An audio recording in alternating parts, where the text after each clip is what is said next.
As you probably know, Excel is one of the most widely used tools for statistical analysis and data analytics, and it includes this fantastic Analysis ToolPak, which offers you functionality of much more advanced programs like R or Python, for example. And first thing you have to do here, you have to install this Analysis ToolPak, and to do that, first please check that on the data panel nothing is installed here in this option Analyze, and if not, then you can proceed immediately to Options.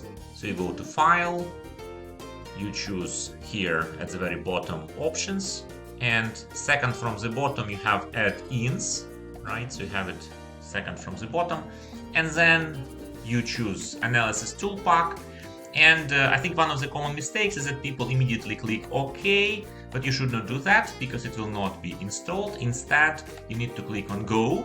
So let's do that. So first I click Analysis ToolPak, then I click Go, not OK, and then I click Analysis ToolPak, not the VBA one, but just the regular one, and then I click OK.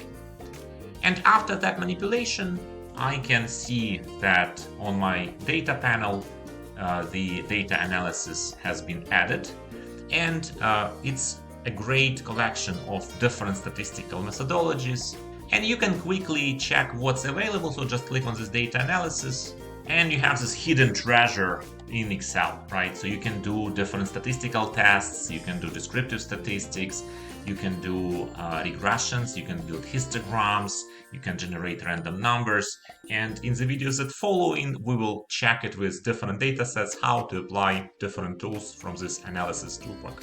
Thank you for watching. You can practice all the exercises in this video following the link in the description.